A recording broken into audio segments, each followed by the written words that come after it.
एक ऐसा शहर जो भारत के प्राचीनतम शहरों में से एक है।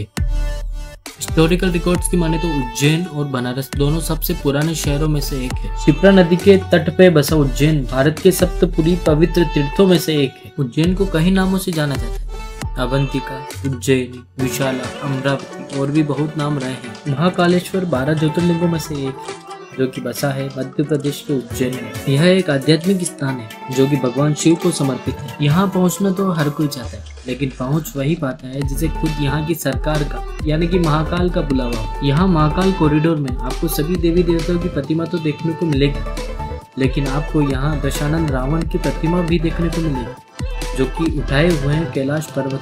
और 12 साल में होने वाले कुंभ में राम घाट पर बहुत सारे श्रद्धालु आते हैं डुबकी लगाने। यहाँ के प्राचीन मंदिर, खूबसूरत कॉरिडोर और अनोखी आरती में शामिल होने का एक अद्भुत अनुभव है। यहाँ के वाकई में मन प्रसन्न होता है।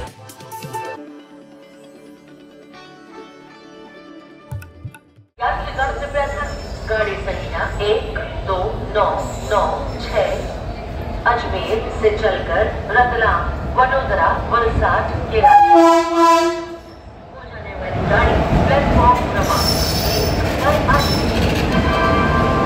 1। आज से ठीक 1.5 महीने पहले हमने डिसाइड किया कि क्यों ना उज्जैन और ओमकारेश्वर में महाकाल के दर्शन किए जाए। अब जब ये प्लान बना तब ग्रुप में मेंबर्स तो थे 5, लेकिन जैसे जैसे समय नजदीक आया तो हम रह गए केवल 2। अब हमारे पास 2 ऑप्शन थे। एक तो था कि प्लान को औरों की तरह कैंसिल किया जाए, या फिर सेकंड क्यों ना हम दोनों ही चले जाएं। फिर हमने सोचा ये प्लान तो हमारा है ही नहीं, ये तो महाकाल का बुलावा है। अगर प्लान बना है तो जाना ही चाहिए, भले 2 ही क्यों ना हो। कुछ देर इंतजार करने के बाद हमारी ट्रेन आ जाती है और सफर हमारा शुरू हो जाता है। 1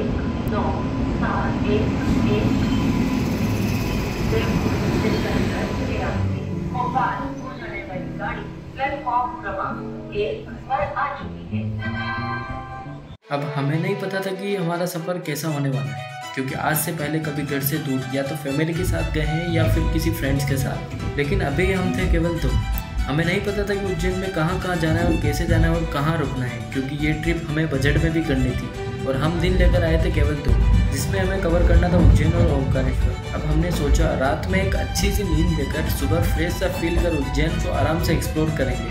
अब 2 घंटे बीते ही होते हैं कि रात को शुरू हो जाती है 2 आंटियों के बीच महायुद्ध।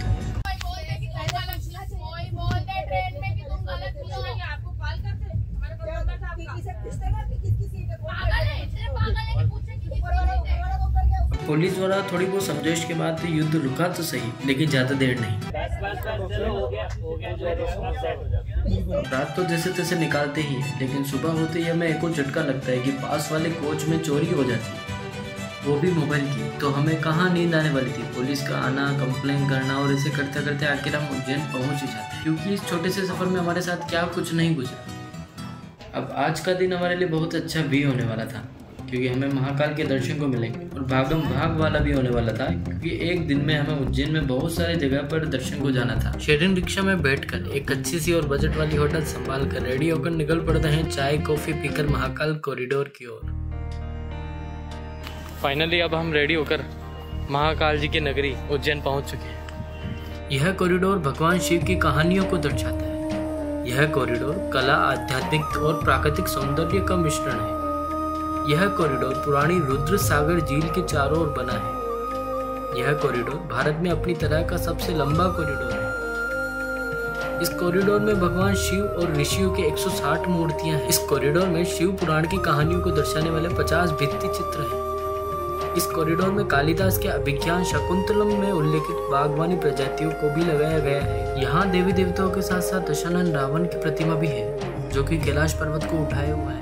इस कॉरिडोर में बनी हर प्रतिमा, हर मूर्ति की कुछ कहानी है, जो कि यहाँ हमें देखने को मिलती है। इन सभी को देखना मेरा बहुत खूब अनुभव रहा है। फिर हम महाकाल के जयकारे के साथ मंदिर प्रांगण में प्रवेश करते हैं। उज्जैन महाकाल का शहर है। अब यहाँ किसी भी कोने में चले जाएं, आपको हर जगह महाकाल का नाम गूंजता हुआ मिलेगा।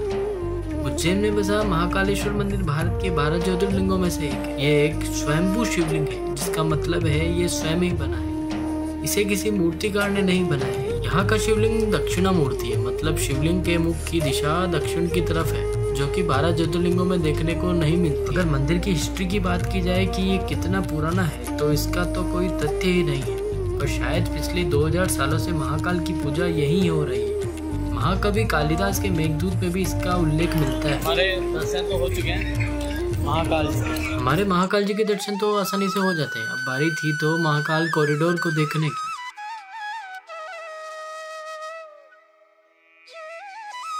महाकाल महालोक का उद्घाटन 11 अक्टूबर 2022 को भारत के प्रधानमंत्री श्री नरेंद्र मोदी जी द्वारा किया गया था। महाकाल महालोक में 107 दिव्य स्तंभों की भव्य श्रृंखला है, एक विशाल प्रवेश द्वार, मंदिर के चारों ओर निःशुल्क घूमने का स्थान और शिव पुराण की कहानियों की चित्रित भित्ति चित्र शामिल है।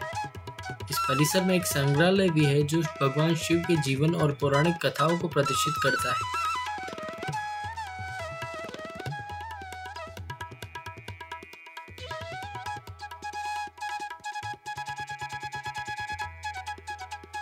यहाँ महाकाल मंदिर तक जाने वाला 500 मीटर लंबा महाकाल पथ बना है जो कि पेड़ों और मूर्तियों से सुसज्जित है। इसमें कई देखने के स्थान हैं।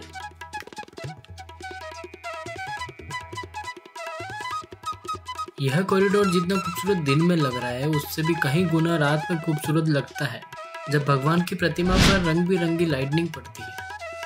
यहाँ का कॉरिडोर बहुत ही बड़ा और दुर्लभ है। यह यात्रा यही खत्म नहीं होती। अभी तो उज्जैन में काशी के कोतवाल यानी कि काल भैरव और भी भव्य और तीर्थ स्थल के दर्शन बाकी है, तो बने रहिएगा। और अगर वीडियो पसंद आया हो तो कमेंट में जय श्री महाकाल, लाइक का बटन जरूर दबा दीजिएगा और हाँ, सब्सक्राइब भी। जय श्री महाकाल।